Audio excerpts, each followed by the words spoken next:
Hello বন্ধুরা, তোমরা সবাই কেমন আছো? আশা করি ভালো আছো। তোমাদেরকে জানাই গুড মর্নিং। সকাল সকাল ব্লগটা স্টার্ট করলাম। বড়মশাই চলে গেল ডিউটি, ছেলে এখন গান প্র্যাকটিস করছে। এইটা হচ্ছে আমাদের নতুন সদস্য, তোমাদের সাথে আলাপ করে দিই। এর নাম হচ্ছে লিও। আর একটা ডগি আছে, ওর নাম হচ্ছে ছোটো। আমি ছোটো ছোটো করে ডাকি ভালোবেসে, তোমাদেরকে আলাপ করিয়ে দিলাম। আর এইগুলো হচ্ছে আমার একটা ছোট্ট বাগান বলতে পারো। উচ্ছে গাছ আছে, আর এই যে কুমড়ো গাছ আমার টালির ওপরে পুরো ভরে যাচ্ছে আস্তে আস্তে। ছোট ছিল একদম, নিচ থেকে ওপর থেকে উঠিয়ে উঠিয়ে মাচা করে দিয়েছে আর কি আমার বর। তো চলো আজকে কি রান্না করি তোমাদেরকে দেখাই। সকাল সকাল আমার বর বললো যে একটু মাছ নাও, তুমি অনেকদিন খেতে চাইছিলে। তো মাছ নিলাম, ছেলেকে একটু দেখিয়ে দিচ্ছিলাম গানটা। ও আসলে ধরতে পারছিল না আমার স্কেলগুলো। তারপরে এদিকে বাবুকে খেতে দিয়ে দিলাম, বললাম যে গানটা রাখ, একটু তুই খেয়ে নে। রেয়াজ করছিল অ্যাকচুয়ালি। তারপরে ছেলেকে দিয়ে আমি এদিকে মাছ কাটতে বসে গেলাম। দেখো অনেকটাই মাছ আছে, তো আস্তে আস্তে করছিলাম। এদিকে আমার ছানাগুলো, যে দুটো ছানা আছে, ওরা তো ডিস্টার্ব করছিলই। প্রথম ওদের বকা দিলাম, তো ওরা চলে গেল। আমি তাড়াতাড়ি করে করছিলাম। আমার ছেলেও এদিকে হেল্প করছিল, মগে জল দিচ্ছিল মাঝে মাঝে এসে। আর অনেক কিছু জিজ্ঞেস করছিল, এটা কি ওটা কি এইসব জিজ্ঞেস করছিল। তারপরে আমি রোদ লাগছিলো, তাড়াতাড়ি করে কাজটা সেরে নিলাম। মাকে ডাকলাম যে একটু জল দিয়ে যাও। আসলে সব দিকে হাত দিলে তো আঁচটে গন্ধ হয়ে যাবে, ওই জন্যই আর কি মাকে বললাম জলটা দিয়ে যাও। তো মা আমাকে হেল্প করে দিল। তারপরে মাছের মধ্যে না, এটা কি বলে, মোরলা মাছ, ওর মধ্যে না অনেক চিংড়ি মাছ ছিল। মা বলছে রেখে দে, কালকে লাউ দিয়ে রান্না করা হবে। মাছ ধুয়ে উঠে দেখছি পুরো ঘেমে গেছিলাম। আর প্রত্যেকটা দিন আমার একটা করে ব্রণ উঠছে, একটা নিচে উঠেছে ঠোঁটের নিচটাতে। খুবই গরম লাগছিল, তাই ভাবলাম একটু যাই ঘরে গিয়ে বসি। আর নিজের মুখটা একটু ক্যামেরা দিয়ে দেখছিলাম।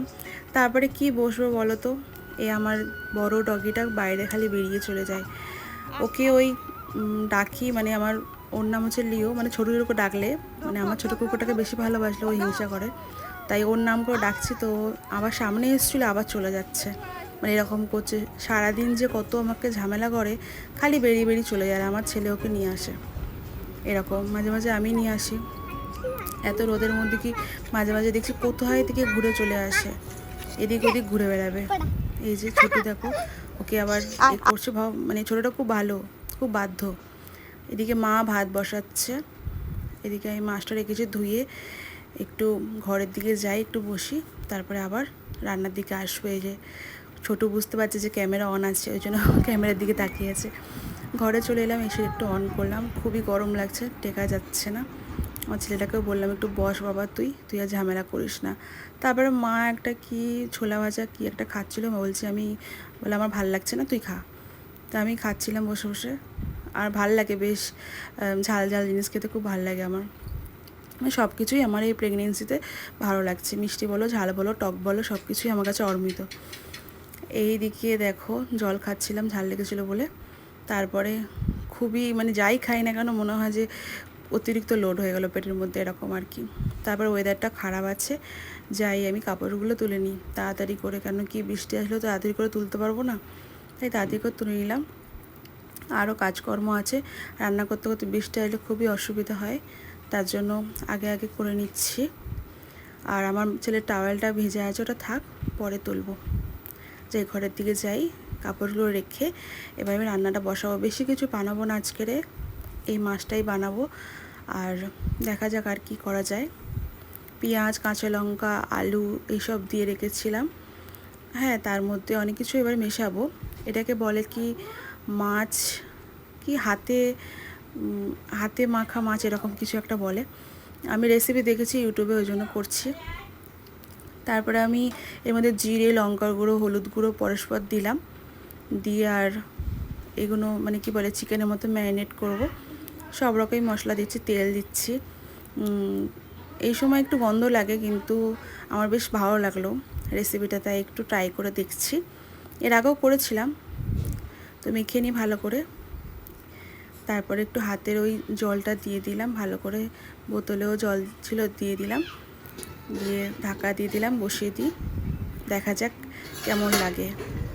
ফুটে গেছে আর আলুগুলো অনেকটা সেদ্ধ হয়ে গেছে। আর আমি ভিডিও যখন দেখি যে নুন দিতে ভুলে গেছি, তা চেখে দেখলাম নুন নেই একদম। তারপর আবার নুন দিয়ে দিলাম। অনেকটা এতটাই গন্ধ বেরাচ্ছে না, যেন মনে হয় এখনই খেয়ে নিই। দেখো কত সুন্দর দেখতে হয়েছে, আর টেস্টটা বেশ সুন্দর হয়েছে। এইটা ফার্স্ট টাইম না সেকেন্ড টাইম বলতে পারছি না, আমি করিনি কখনো। আমি ফ্রাই করে বেশি করেছি মাছ, এরকম করে কখনো করিনি কাঁচা মাছ। আজকের উচ্ছে সিদ্ধ আলু সিদ্ধ হয়েছে, এদিকে আলু দিয়েছিলাম উচ্ছের মধ্যে, তারপরে আছে ভাত, তারপরে আছে ডাল। আর ছেলে তো ছোটো মাছ খাবে না, তাই ওর জন্য একটা ডিম সিদ্ধ বসালাম। আর কুকুরগুলোর জন্য একটু ওই টুকটাক মাছ দিয়ে দেবো আর ডাল দিয়ে দেবো। মশলাপাতি দিই না ওদেরকে, ওই মাছের গন্ধতে খেয়ে নেবে ডাল দিয়ে ভাত দিয়ে। চলে এলো আমার বরমাসাই, চলো খুলি। ও দেখছি অনেকক্ষণ দাঁড়িয়েছিল, আমি বুঝতে পারিনি যে গাড়ির আওয়াজও বেশি ভালো করে পাইনি। এই যে ওর বাহন এটা করেই এসছে। চলে এলো 1:30টার সময়, ও খেতে আসে মোটামুটি। আর আমার এই যে ছানাগুলো ওর বাবার গাড়ির আওয়াজ পেলেই দৌড়াবে তাড়াতাড়ি করে, মানে আমরা হয়তো বুঝতে পারি না, ওরা আগে বুঝতে পারে যে বাবা চলে এসছে, মানে আমার দুটো ডগি। তো চলো বন্ধুরা, আজকে ব্লগটা এই পর্যন্ত। তোমাদের ভালো লাগলে অবশ্যই একটা লাইক করে দিও। আমি প্রত্যেকটা দিন চেষ্টা করব ব্লগ দেওয়ার জন্য। এখন আমি স্নান করতে যাবো, বল খেতে দেবো, আবার ডিউটি চলে যাবে। নেক্সট ব্লগে তোমাদের সাথে দেখা হচ্ছে, বাই।